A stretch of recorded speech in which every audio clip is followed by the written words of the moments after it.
Hello and welcome to the Football Reporters, an extra bonus emergency episode today as Manchester United's crisis deepens even further. 4 defeats in a row in League and Cup competitions see them in their lowest league position at the turn of the calendar year since 1990. Is Ruben Amorim the right man to get United out of this, or will he become Ruben Interim? So, an extra episode today after another humiliating night at Old Trafford. I'm James Olley, joined by Rob Dawson and Mark Ogden, who were both at Old Trafford to witness Manchester United 0, Newcastle United 2. Before we start, though, let's hear from Ruben Amorim.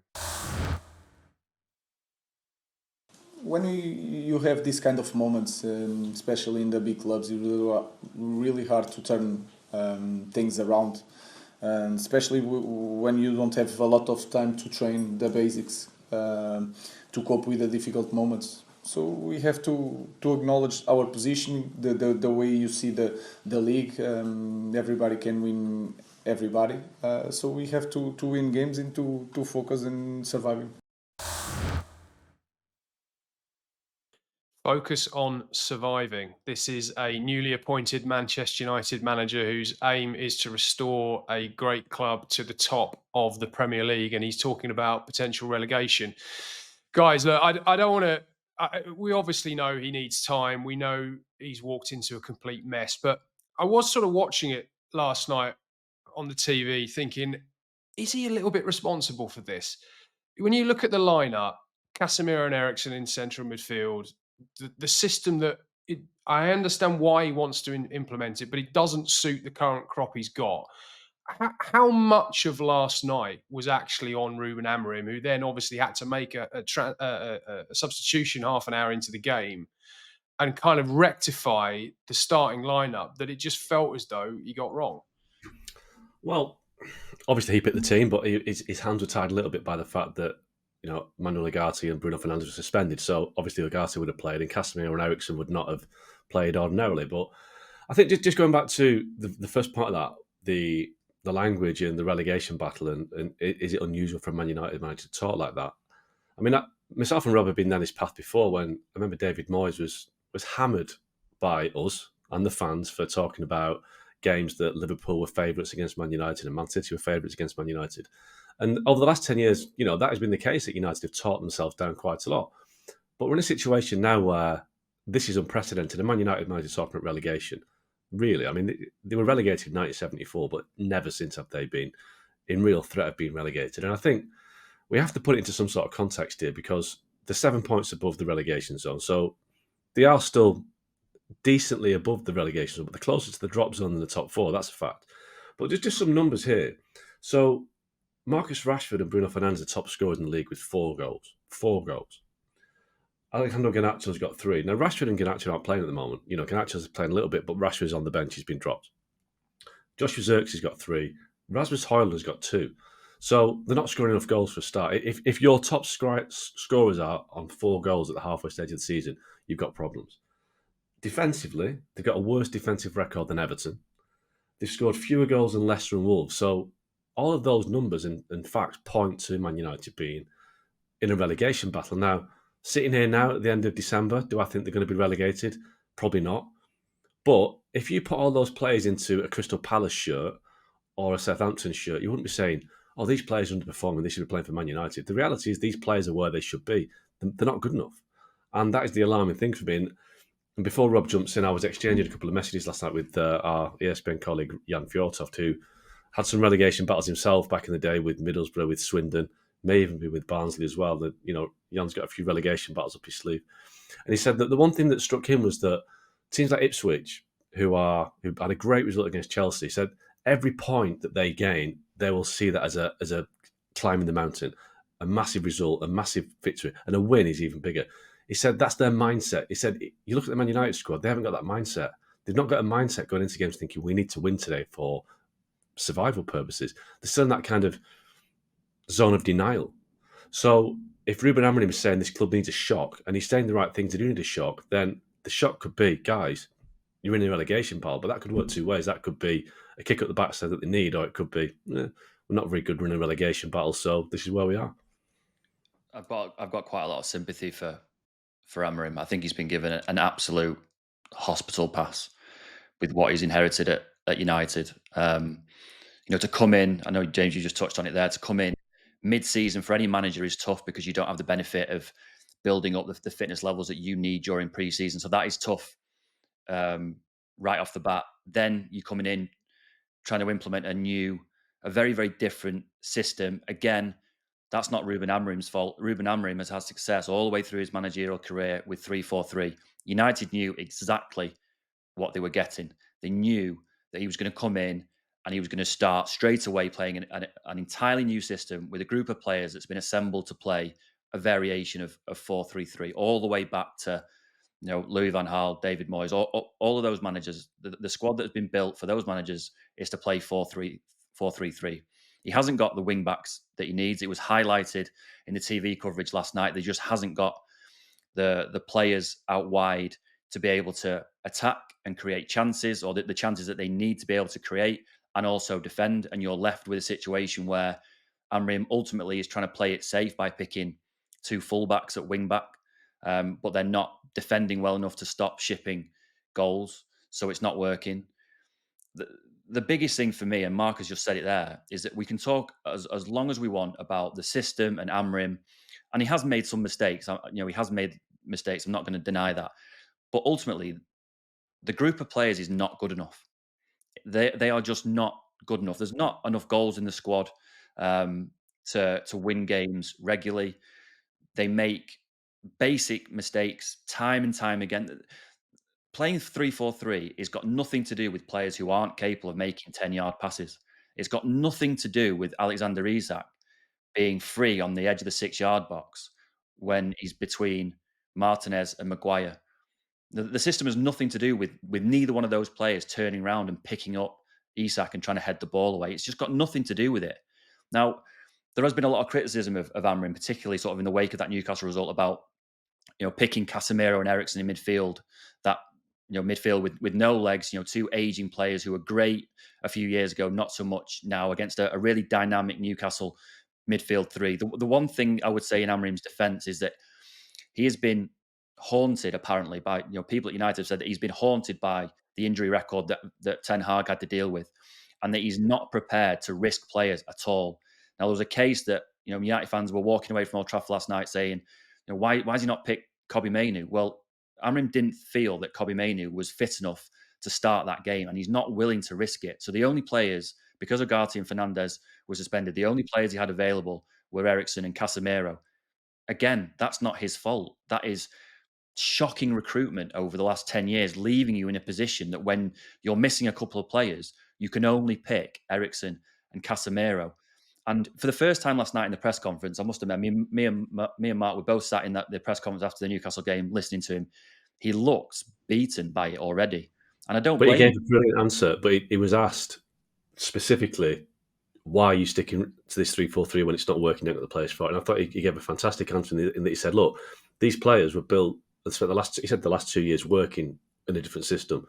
But that system failed. That system wasn't successful. So why stick to a failing system? If you stick to a failing system with the same players, it's going to fail. And he made the point that I'm not going to do that. I'm not going to give these players that kind of excuse to go back to a system that was failed because it might be comfortable for them. He's going to stick to 3-4-3 and get it to work. And he does keep talking about I've not had time on the training pitch, and that's true. Well, if they get knocked out of the FA Cup in 10 days, they'll have a lot more time on the training ground. But he needs that. And you're right, Rob. Intelligent players can play different systems.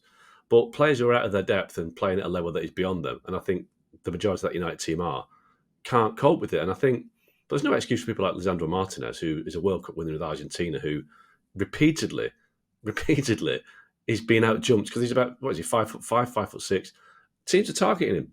So that is a basic situation where Amorim should say, right, we need to either take him out of the team or say to Harry Maguire or to Lenny Yoro or to Matthijs de Ligt, you deal with the situation that Martinez is unable to deal with. So there's a few little things there, but, it's going to be very tough. They've got two huge games coming up, Liverpool away and Arsenal away, and let's be honest, they're probably not going to win either of those. But it is what it is. The squad isn't good enough. I mean, one player he did take out was Joshua Zirkzee. Guys, you were obviously in the stadium.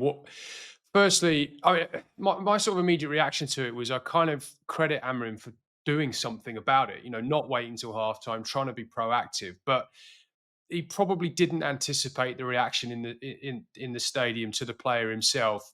How bad was it, and how surprised were you that the fans seemed to turn on Xerxes when he came off? It was uncomfortable. Really uncomfortable.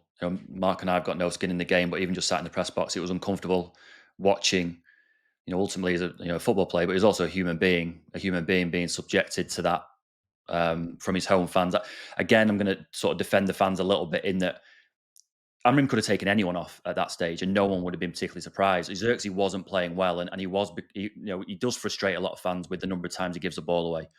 So there was an element that it was directed at Xerxes, but also an element of it could have been anyone, and I'm pretty sure that anyone, bar maybe one or two, would have got the same reaction if they'd come off. So it's a shame, isn't it? Because I don't think Joshua Xerxes is good enough. And from day one, he scored that goal on his debut against Fulham, but he just doesn't look like a footballer. He doesn't look dynamic. He strolls around with his socks down, his shirt out. He doesn't look like he's fully focused on the game. That doesn't help really, because that doesn't help perception of him.